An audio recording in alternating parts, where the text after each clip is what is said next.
What is the attraction between men and women? What does a man need a woman for, and what does a woman need a man for?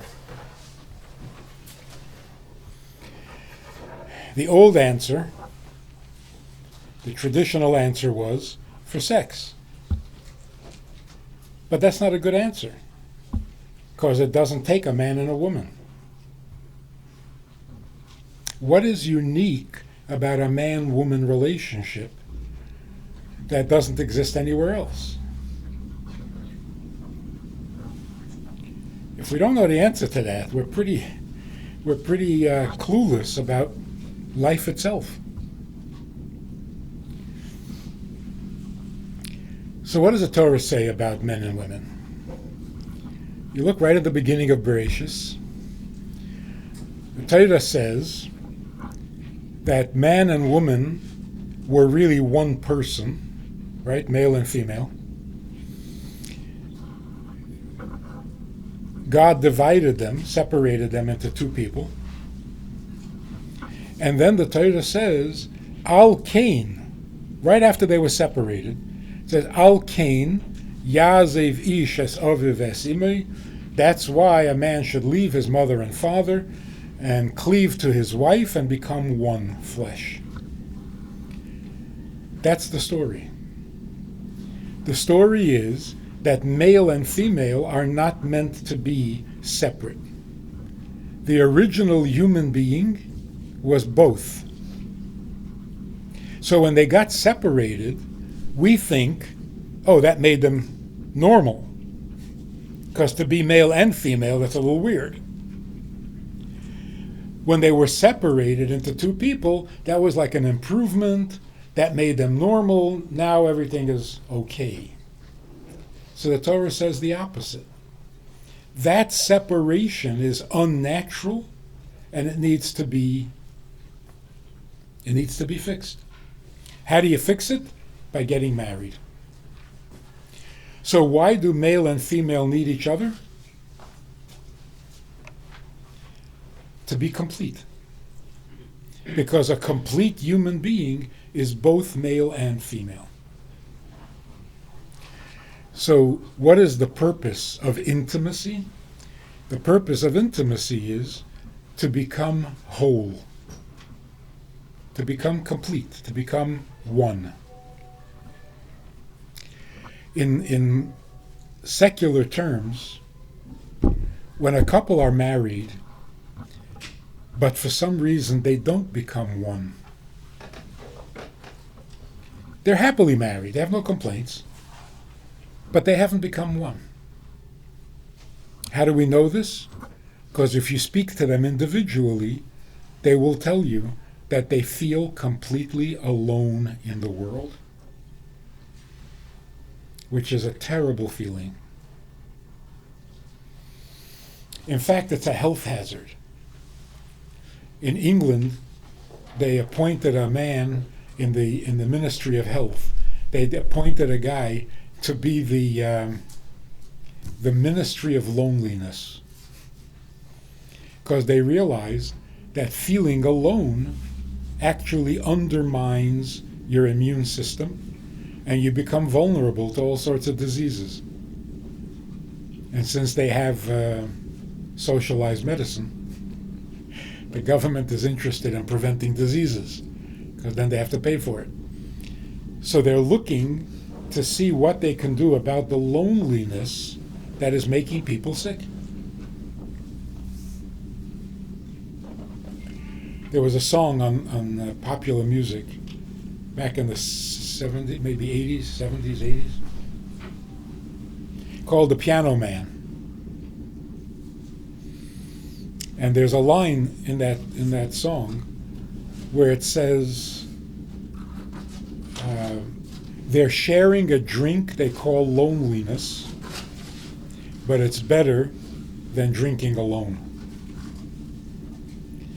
So, I mean, that really puts its finger on the problem. It's not loneliness that you can share. Two lonely people get together, they're not so lonely. It's not loneliness, it's aloneness. Now the Torah is telling us, why is that so terrible? Why is feeling alone so unhealthy? Oh, the Torah has the only explanation. Because naturally, we are meant to be one. And when we're not, we are alone. The Torah also says another fascinating thing. Therefore, you have to leave your mother and father to become one with your spouse. Why can't you be one with your mother and father? You can't. Because they have each other. You're number 3, not number 1. And if they don't have each other, then you're not even a number. And with your children, the same thing. You're not one with your children because you have each other. Children are number 3. Or 4, 5, 6, 7, 8. So where do you get to be one? Only in marriage. That's called intimacy. Intimacy means I shed my boundaries. I don't remain me. I meld or melt into you. So if we can get past our surface tension that keeps us separate, we will naturally merge and become one, because that's our true nature. So intimacy is the result of a process of elimination. Remove all things that come between you and keep you separate, and you will naturally become one. Here's the shocking thing. What keeps you separate? Even in a good marriage, what keeps you separate? You ready for this? Ego. Yes. The two things that are killing marriages because they prevent intimacy is love and sex. Love is the big villain. You marry each other for love. That's something that is keeping you apart. You both want love. Intimacy means I want you, not your love. So when love becomes a thing, it ruins the intimacy. And the proof is, if the love goes, there is no relationship. There's nothing. We fell out of love, so we divorce. Is there nothing more to your relationship than love? So think of it this way. A man says to a woman, I love you for your money. And I want to marry you for your money. Is that offensive? I mean, if she really has money, why is that offensive? You have what I need. Isn't that a good shidduch? It's offensive because when a man says, I want to marry you for your money, listen to what he's really saying. He's really saying, can I just have the money? Probably not, huh? I'm going to have to marry you to get the money. Okay, I'll marry you. You see how offensive it is? Ideally, in a perfect world, you would just give me the money. But nothing's perfect in this world, so I'm going to have to marry you. It is really offensive. Which is very similar to saying to God, I just want to get to heaven. I want to go to Gan Eden. Will you just let me go to Gan Eden? No, huh? No. I'm going to have to do mitzvahs and keep laws. Fine, if that's what it takes. It is so offensive. So this couple come to the Chabad house in Minnesota and they say, We are very much in love with each other. We'd like to get married. Would you do the wedding? I said, you're in love? They said, yes. I said, too late. Now you can't get married. You're marrying for love, which you already have. So why marry? The only reason you're getting married is because you want the love. Well, you already have it. Getting married will just mess it up.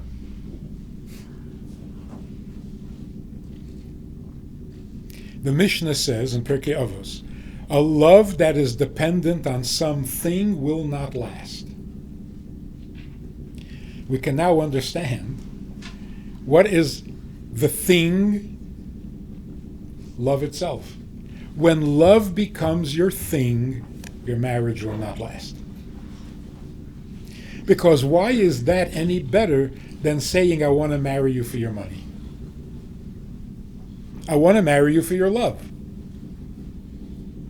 So just give me the love and shut up. I didn't marry you for your opinion, for your needs and for your shtick. Give me the love and I'll be perfectly happy. It's so offensive. And the same is true with sex. It turns out sex used to be intimate. In fact, that was the definition of intimacy. So it was awesome, it was scary, it was sacred, it was a big deal. But since the 60s, it has become casual, just a thing you do. It's not intimate anymore. In fact, it's preventing intimacy. Jackie Mason has a hilarious routine where he goes to California and all these people are sitting around in cafes all day long. And he asks them, don't you have a job? And they say, we're producers, producing movies. And we're discussing where to put the sex scene in the movie. So he asks them, why does every movie have to have a sex scene? And they say, because it's a simulation of life. And in real life, people have sex. And he says to them, yeah, they also have soup. So why doesn't a movie have to have a soup scene? He said, in fact, more people have soup than sex. I've never heard anybody say, soup? No, I have a headache. You know why it's funny? Because it's so true. Sex today has become like soup. It's a thing you do, you don't do, you have more, you have less, you're good at it, you're not good at it. It's a thing, and it comes between you. It prevents you from being intimate. And the proof of it is, after a couple have been what should be intimate, it's quite common to ask each other, how was it? How was it?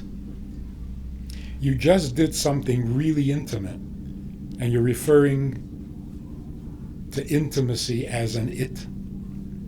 There was no it, there was just us. So you're really asking, how was I? How was the performance? It keeps you separate. And so separate that you actually have to ask, as if you weren't even there. Because during the pleasure of just sex, you're experiencing your own feelings, you're in your own universe, and you have no idea what's happening with the other. What is intimacy? Intimacy means remove all things. Get past things. Connect to a human being, not to something about that human being. So one of the most important things, practical, that enables intimacy is darkness. For some reason, universally, everybody knows you're intimate at night. Why? Because intimacy thrives in the dark, when you can't see anything. When you can't see anything, and you're not hearing anything, because there's no music, there's no television, there's no distractions, you see nothing, you hear nothing, and you say nothing. That allows you to get past all things and really connect to each other. And when you do that, even once, you truly become bonded, and separation will feel like an amputation.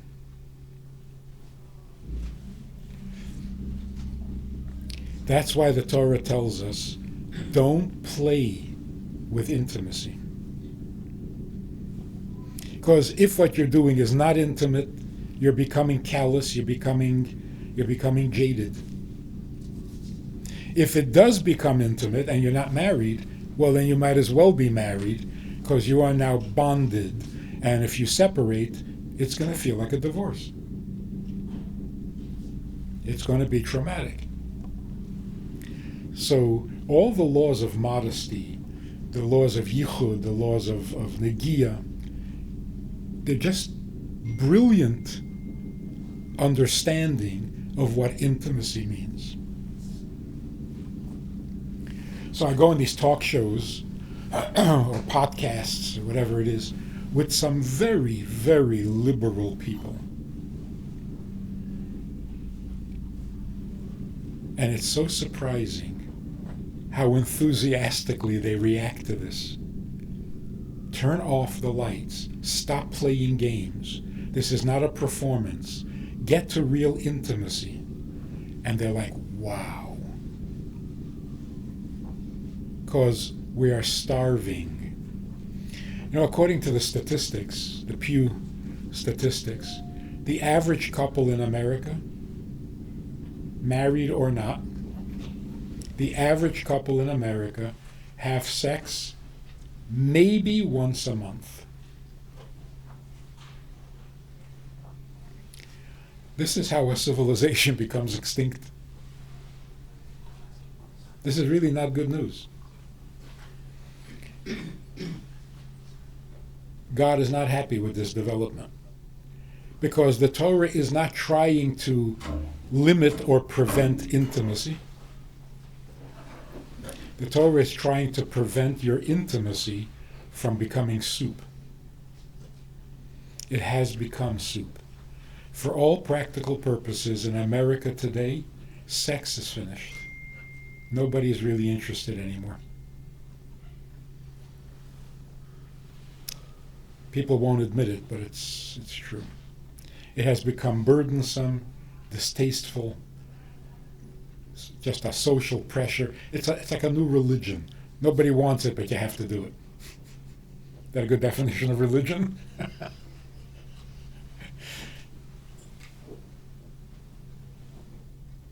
It's very sad. So, let's start at the beginning. In our relationship with God, what's the objective? What's going on? We say, for example, every time you do a mitzvah, you get closer to Him. In fact, the word mitzvah means connection.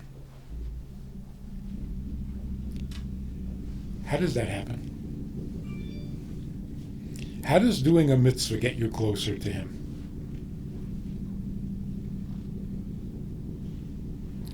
So, a very quick analogy. A mother asks her son to bring her tea 3 times a day, every day. And for 50 years, the son brings tea. At the end of 50 years, he finds out that his mother never drinks tea. She doesn't like it, she doesn't drink it, never. So he asks his mother, what was that? 50 years you have me bringing tea and you don't drink it? The mother says, I don't need tea. It's not about tea. I wanted to give you an opportunity to get closer to me. Sounds good? You think about it for a minute. That's got to be the worst mother in history. If she doesn't drink tea and he brings her tea, is he getting closer to her? What's the closeness? He's busy making tea and she doesn't drink tea. Where's the closeness? It's like some guy sends you flowers. You don't like flowers. Where's the closeness? What the son is doing is being obedient. He gets A+ for being obedient. Obedience is not closeness. It's the opposite of closeness. You obey people you can't get close to.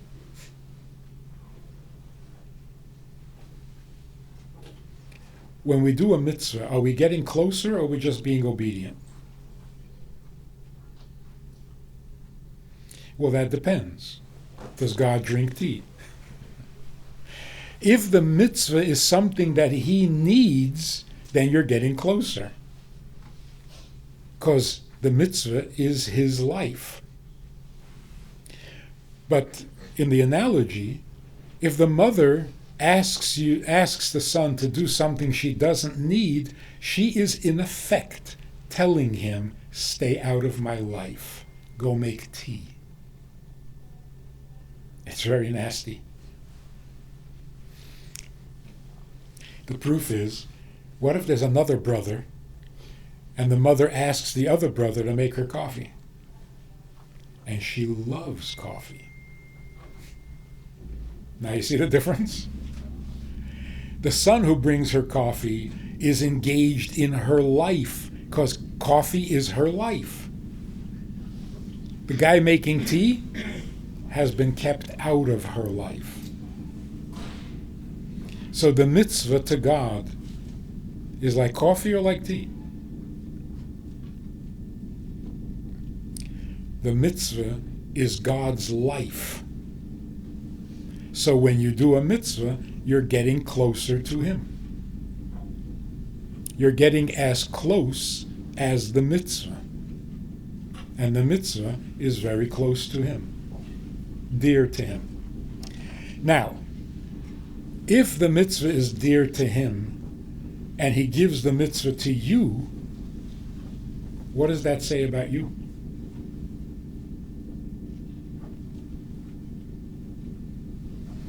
That you're more precious than the mitzvah because he's giving it to you. So what the Torah is telling us, God created the world because he wants an intimate relationship, which is the opposite of being alone. Before creation, God is alone. What does creation change? He's not alone. What makes him not alone? He has you.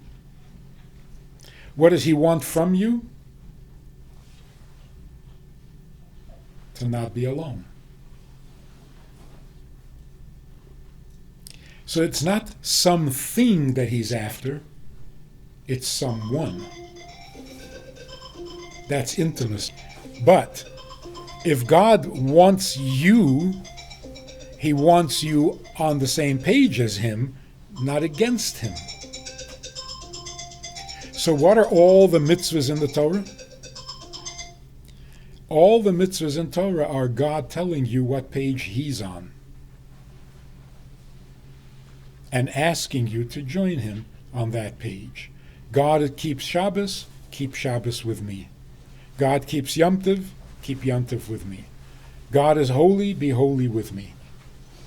God doesn't like unkosher animals, they're an abomination, don't eat it. So does he need you to do a mitzvah? Well, he needs you. How does he have you? When you do a mitzvah. If you don't do the mitzvah, he still needs you, but he doesn't have you. So does he need you any less? Or does he need you a little more? Because you're not there.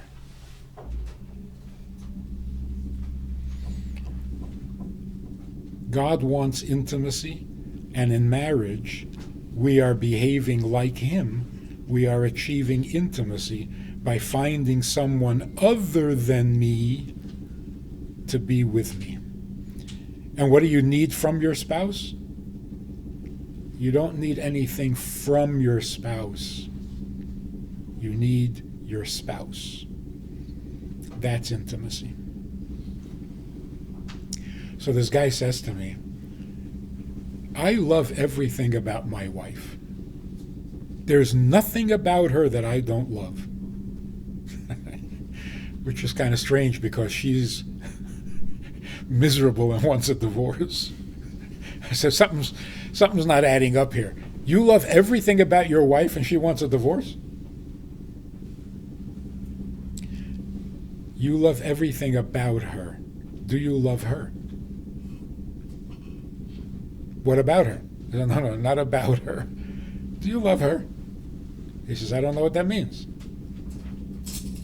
If you take all things away, what's left?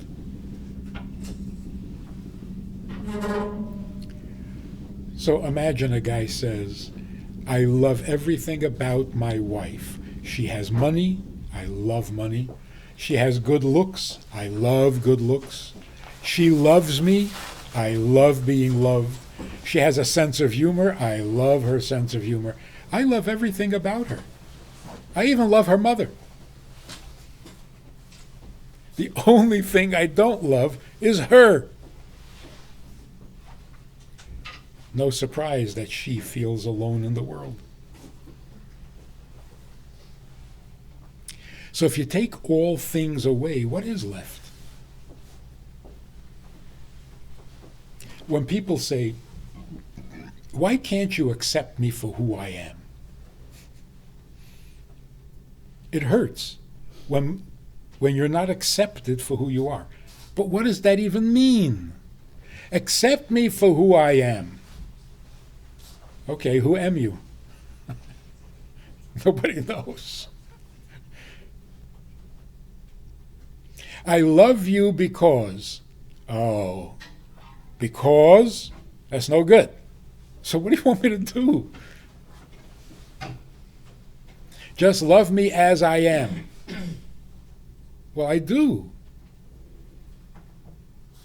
I love everything about you. No, not about me. Then what are we talking about? Even you don't know what you are if you take everything away. So one final analogy. Remember Christopher Reeves, Mr. Superman? He fell off his horse and he was paralyzed. Let's say for 10 years. At the end of 10 years, he dies. And his wife is hysterical and she's grieving and she's carrying on. And you say to her, what are you doing? What are you upset about? For the last 10 years, what was your husband good for? Nothing. For the last 10 years, what did he do for you? Nothing. He was paralyzed. So in the last 10 years, what have you gotten from him? Besides a burden. Nothing. So what are you crying about? What have you lost? What would her answer be?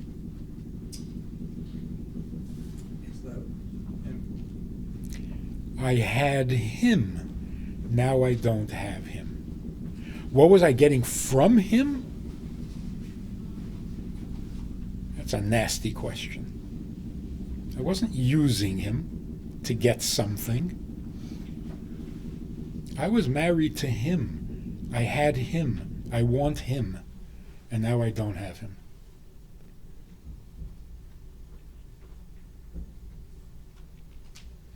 So, in our relationship with God and in our relationship with each other, it's not about anything. It's an intimacy.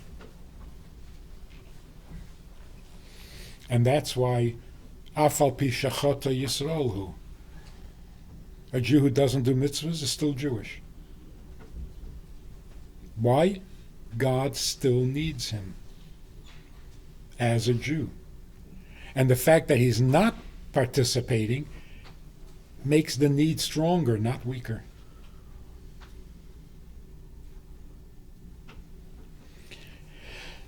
That's why we do, in fact, serve him. If he doesn't need you, then you can't serve him.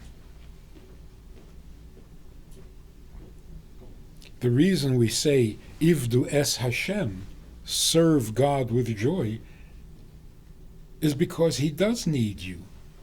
So when you join him, you're serving his need. If he needs nothing, we're finished. If the mitzvahs are tea, then we should all quit. So a guy's running down the street, and you stop him and you say, "What's the matter? Where are you running?" He says, "My wife isn't feeling well. I'm running to get the doctor." This was in the old days when doctors came to your house.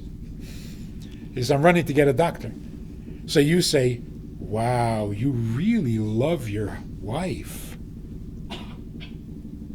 He says, "Love? I don't know. Lately we're not getting along so well." So you say, "Well then, why are you running? What's the hurry? Take your time, we'll have a coffee, we'll talk. You'll go for the doctor later." Every sane man would say, "Are you crazy? My wife needs a doctor." And if you say, "Yeah, but you don't love her," you know what he would say? "What's love got to do with it?" The marriage is not conditional. Love is. I can't love you when you're not lovable. Love is not unconditional. The marriage is. So if you're a husband or you're a wife, you run to get the doctor. Out of love? No. Love is fickle. A marriage is much more than love. A marriage is to a person, not to a feeling. You don't marry love.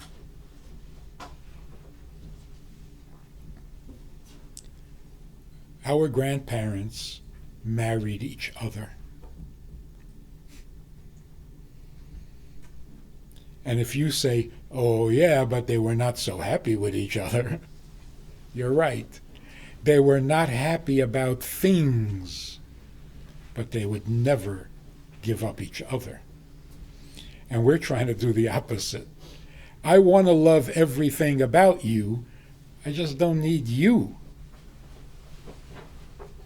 So we're alone in the world, and we're not meant to be alone. So the Torah says, don't play with intimacy. Don't develop bad habits of partial intimacy, half-hearted intimacy. Don't do that. When you're intimate, be intimate.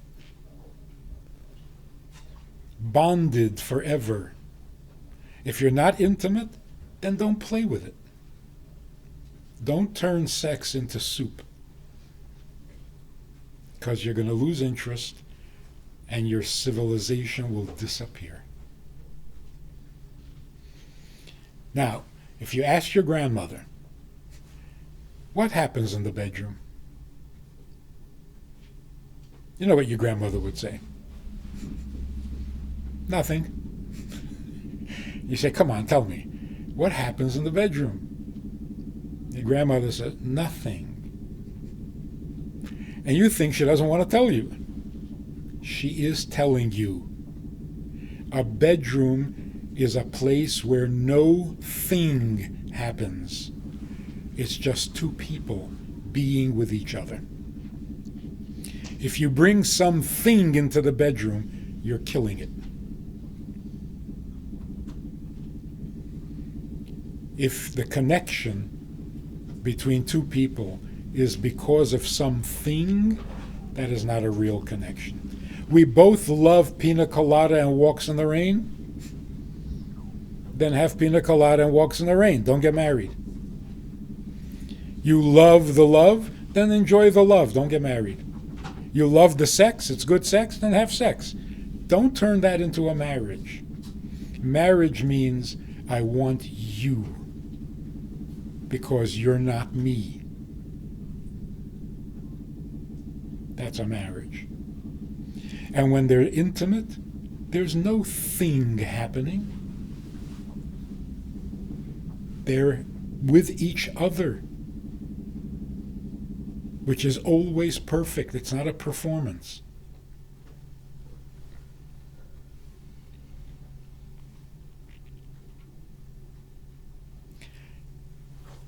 It shouldn't be surprising. The only healthy, sane, moral approach to male-female relationships is the Torah's way. Everything else is failing. We've tried every kind of arrangement. It's failing. People live lives of quiet desperation.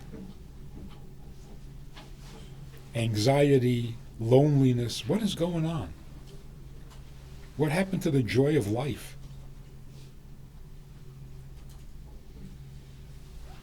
It's like one guy once said, we are such a liberated generation. We have free sex. We have free love. Why is Viagra making so much money? Who needs Viagra? We're liberated. We can have all the sex we want. We can enjoy it every possible way. All of a sudden, Viagra is making billions? Something's wrong. Something is wrong. And the only solution is the Torah solution. Men and women need each other to become whole with each other, not to do something together. We don't use people.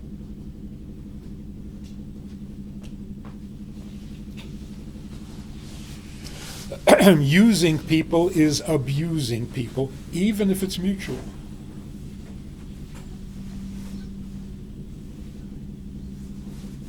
So here's what I'm suggesting. We need a revolution. We need to turn everything upside down because it's out of control. Sex is not fun. Sex is not even a human need. You can live your life perfectly without ever having sex. Sex is a pleasure, but it's not a need. It's like chocolate. What is the proof? The proof is you can never have enough. You can never have enough chocolate. You know why? Because you don't need chocolate. If it's a need, you can satisfy a need. If it's just a pleasure, you can't satisfy it. You can live without sex. You cannot live without intimacy. Because then you're alone, and alone is terrible. So intimacy is absolutely necessary. Sex used to be an expression of intimacy, but it got hijacked. It got turned into soup. And people have had enough soup. Nobody's interested anymore. So we're looking for alternatives. What else can we do?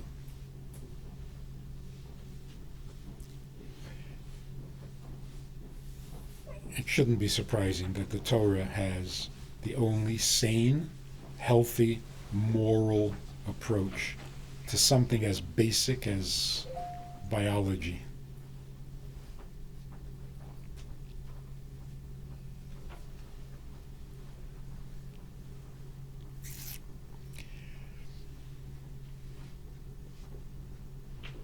And this is not for Jews only. This is a universal truth. When God said it is not good for man to be alone, he wasn't talking about Jews.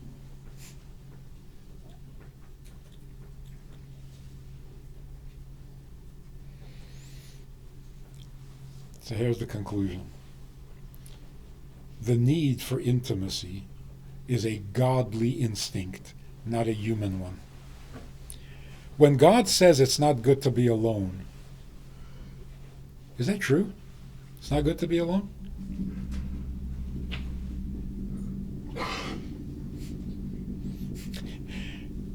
If it's not good to be alone, why do you always hear people saying, "Leave me alone"? Leave me alone. If I was completely self-sufficient, wouldn't that be perfect? I need nobody, leave me alone, I can handle this. Wouldn't that be perfect? God says, no, it's not good to be alone.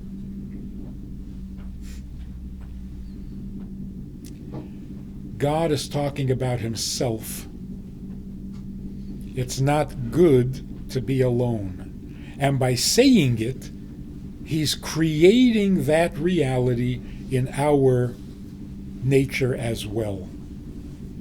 God made it not good to be alone. Humanly, it's fine to be alone, as long as you're capable.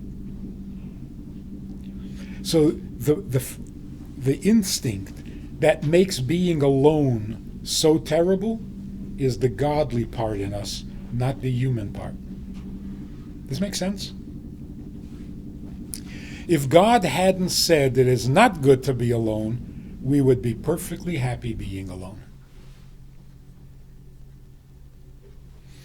Not being alone is imitating God.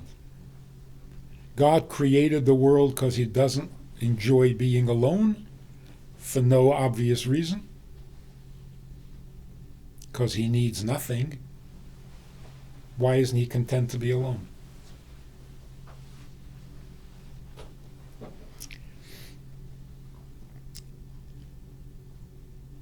It's a godly instinct, and we're ruining it by playing with it. I don't want to be alone, so I'll hook up with somebody. That doesn't solve the problem. It doesn't apply to the question and to the issue. It's just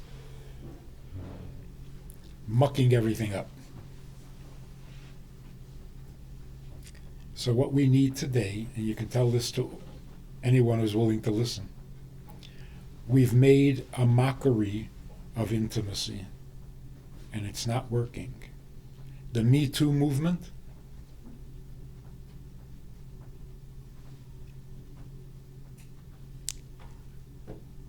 it's because we are paying the price for not respecting intimacy. That's why there's abuse, misunderstanding. It's not men against women. It's men and women against intimacy. These guys, I think he respects women. So why does he do what he does? Well, it's fun. I thought we were having fun. Didn't we decide in the 60s to have free sex? Free means don't get so uptight about it. Now all of a sudden we're getting uptight again. What's going on? You can't fool Mother Nature. you play with intimacy, you eventually pay the price. So what we need is not more respect for each other, although that wouldn't hurt. What we need is more respect for intimacy. Intimacy is holy. Don't mess with it. Not being alone in a closed room is respect for intimacy. Being alone in a closed room is not nothing. It's an intimacy. So it's not that we suspect you. If you're going to be alone in the room, who knows what's going to happen? Being alone in a room is an intimacy. Are you really intending to be intimate? Then don't play with it. Doesn't that make sense? I mean, really.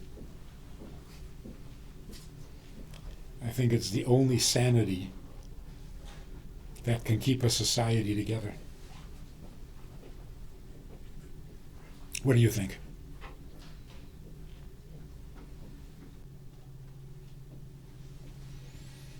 You don't want to tell me, or you don't have an opinion? Yes, sir. I have a question. You use the term love quite often. How do you define it? How do you know what it is? The poets have been trying to define it for centuries. But we're not poets. Right. So we should be able to do it. Technically, love is a desire, a pursuit of closeness. You see something in a person that you like and you want more of it. That's called love. Love means I want more. It's a pursuit. It's a verb. I'm in love makes no sense. You're never in love. You're either pursuing closeness or you lose interest. To me, love is when you can take part of the way you perceive the world and view your other person's view of you. And then you have a relationship that I call love. That's nice. Right? And why is that so fragile? Why is it so fragile? Only if you are able to break that thought of the other person. But you marry the person that you love, but you also have to love the person that you marry. Yeah. And that means that you have to accept her view of you, and you have to accept, she has to accept her view of you. And her view of everything else. But also, you're right, you have to love each other. You also have to love marriage. Otherwise, why marry? You love each other, good. You have to love marriage if you're going to get married. I was just going to ask if, using this sex and soup analogy, so why are people having less of it? Less. Right, according to that Pew statistic, so why are people having less of it if it's just like readily available there? That's You're why. saying it's like, That's why. It's soup. How much soup can you have already? See, intimacy is a two-dimensional pleasure. On the one hand, you can experience it. On the other hand, you can't own it. You can't own a person. So on the one hand, you're having intimacy, and on the other hand, it's like, you can't really do this. This is too holy. This is another person. You can't own people. You can't use people. Soup, you can do whatever you want. It's your soup. You want to eat it, eat it. You want to throw it out, throw it out. So if you enjoy soup, it's a one-dimensional pleasure. And that's why if you put a soup scene in a movie, I don't know how popular it's going to be. But if you put a sex scene, people are hoping to at least vicariously have some experience of intimacy. But that's not working either. Sex is not intimate anymore. The porn industry is suffering. Very sad. And part of it is because pornography is now mainstream. People are doing pornography in their bedrooms. Why do they have to pay to see it? Like having the lights on. That's pornography. It's also photography. The reason for having the lights on is because you want to take a picture or a movie. That's who introduced intimacy with lights on. It was never done before. Not for religious purposes, just naturally.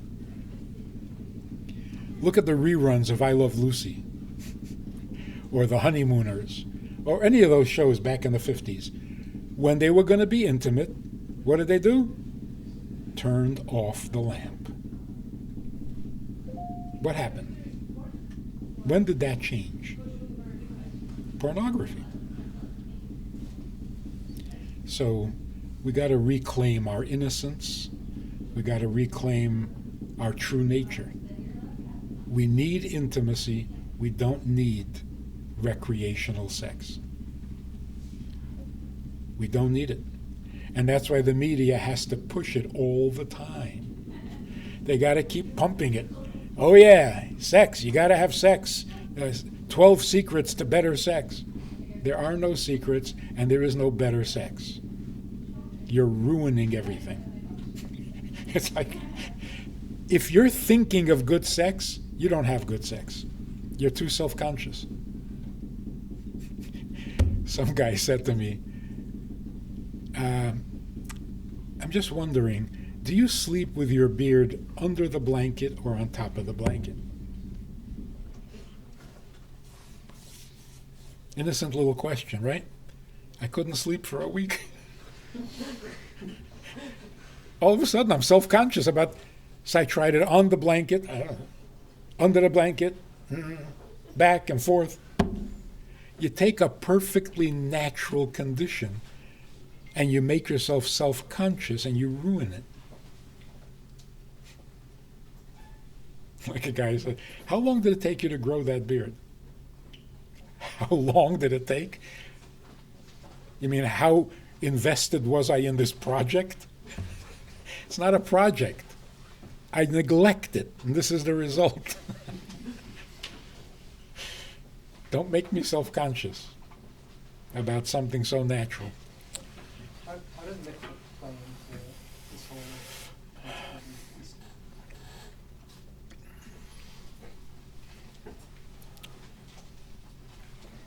Mikveh has a very positive effect, protecting intimacy from deteriorating into sex and the sex deteriorating into soup. When you don't take each other for granted, when intimacy is not performed out of boredom, like, we're here, got nothing else to do, so yeah, let's be intimate. The mikveh doesn't allow that. Modesty between husband and wife, which is absolutely essential, also protects intimacy from deteriorating into habit or half-hearted.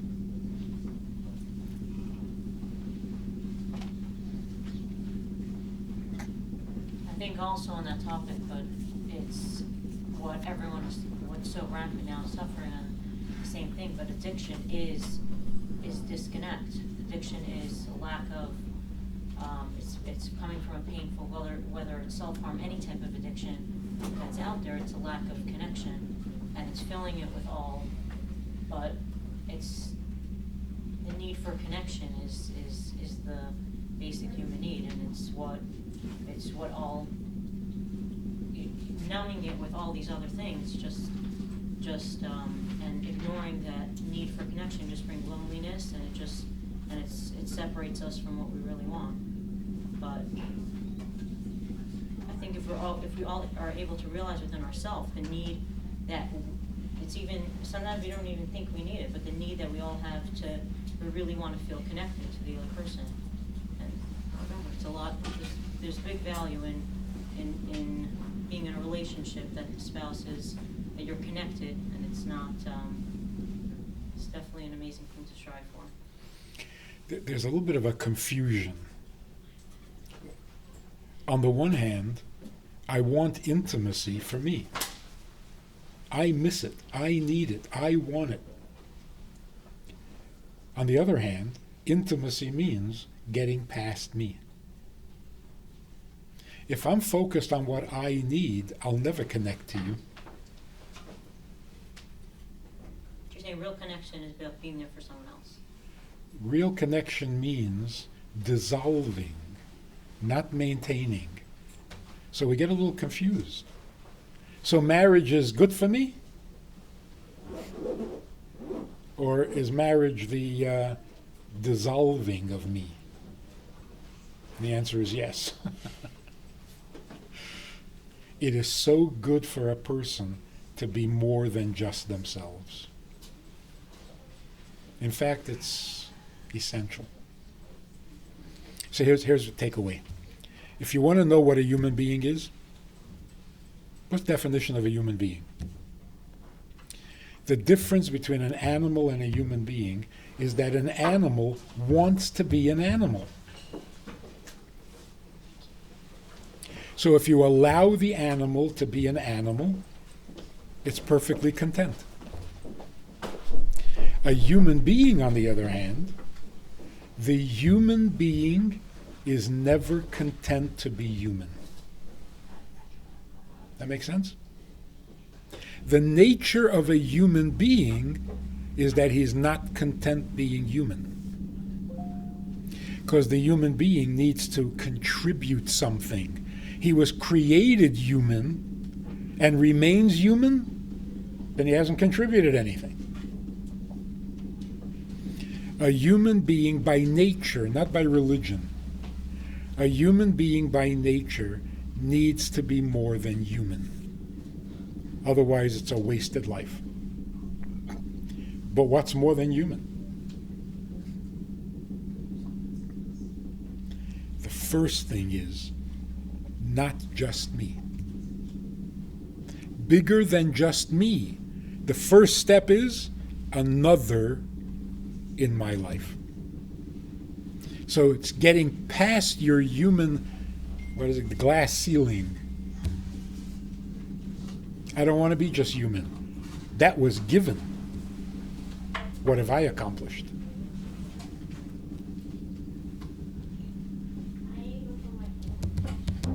Make sense? Yes? No? Non-committal? A lot of food for thought. Yep. Thank you.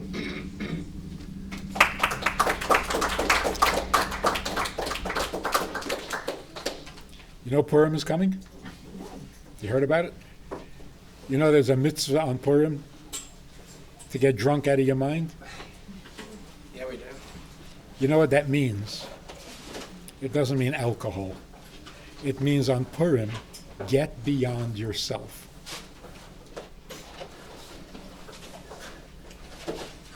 That was the experience of the original Purim.